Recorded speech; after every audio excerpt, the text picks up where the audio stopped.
Lane Kiffin's first real test at LSU is almost here. This is Robbie with the Bayou Breakdown. Make sure to comment, like, subscribe. This is video number 2 that I'm making today.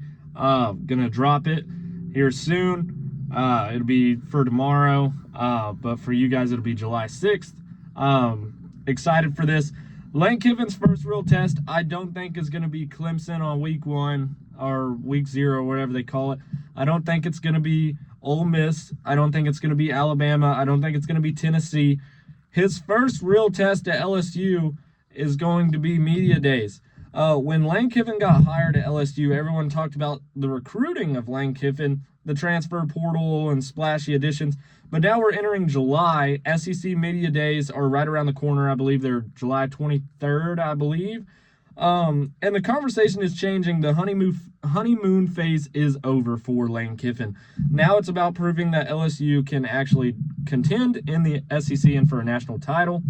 But like I said, SEC media days are almost here. Lane Kiffin will represent LSU at SEC Media Days on July 23rd in Tampa, Florida.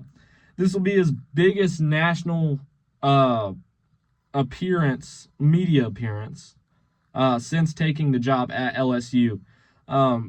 Every answer he's going to give is going to be way overanalyzed. Everything's going to be looked at through a microscope.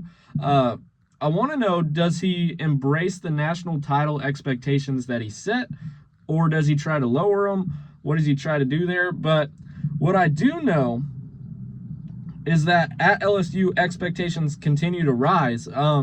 Kiffin has already said LSU will win a national championship during his tenure at LSU, but he also admitted there's still a lot of work and rebuilding to do with this program. So that is a little bit of a cause for concern for me. I don't know how I like that. But LSU has completely reshaped the roster through recruiting in the transfer portal under Lane Kiffin. Fans aren't expecting a rebuild. They're kind of expecting a playoff run, and me as well. Is the expectation a little high? If we go just under that, is it going to cause a lot of issues? Not necessarily for me. I don't know.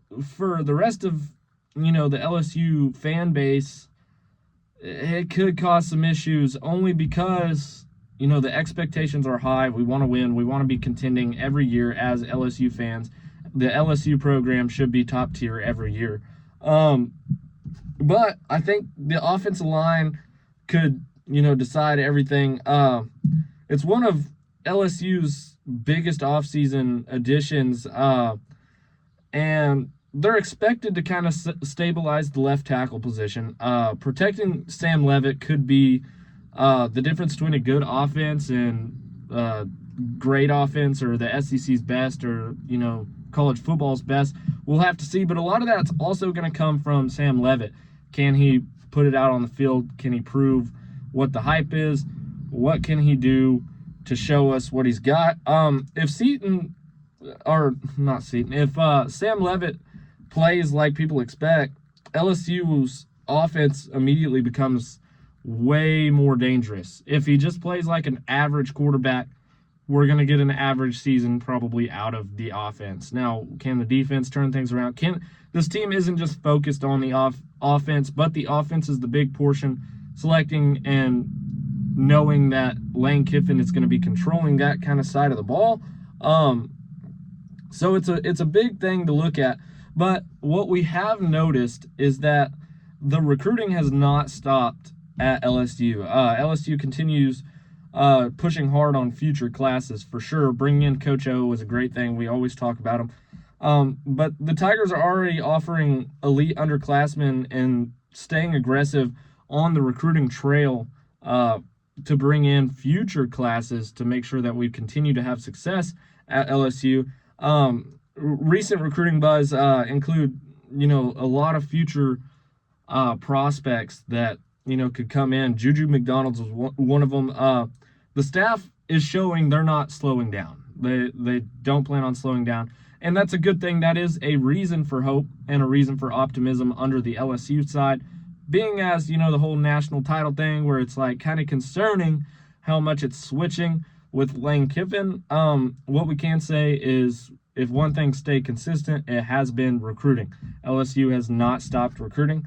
I think July is where we really start learning who this LSU team wants to be. Not because they're playing games, but because the way Lane Kiffin handles expectations over the next few weeks will tell us a lot about where he believes the program is. And as the head coach, there's nobody more, qualified to trust on how the team's doing than the head coach. And that kind of ultimately will decide whether it's a good head coach or not. So it'll be interesting, and I'm curious to see how, the expectations will change, or will they stay the same, or will he continue harping on the championship? What can they do? I'm very curious to see what LSU can do. I think, like I said, I'm hoping we win, 10-2, or we go 10-2 or 11-1. If I had to put my money where my mouth is, I'd have to say 9-3, because I mean, there is some coin flip games there that I can see going either way, and there's some big-time games and big-time drama around these games. I do think Ole Miss is going to be one hell of a game to go to.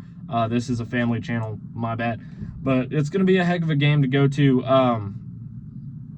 They're going to have to protect. I don't think there's a National Guard in the world that can protect Lane Kiffin for that game. That is going to be one of the best atmospheres you'll see in football in probably the past 5-10 years, probably the future 5-10 years, and for sure this season. I think this is the most heated game out of the season for any team in college football this year.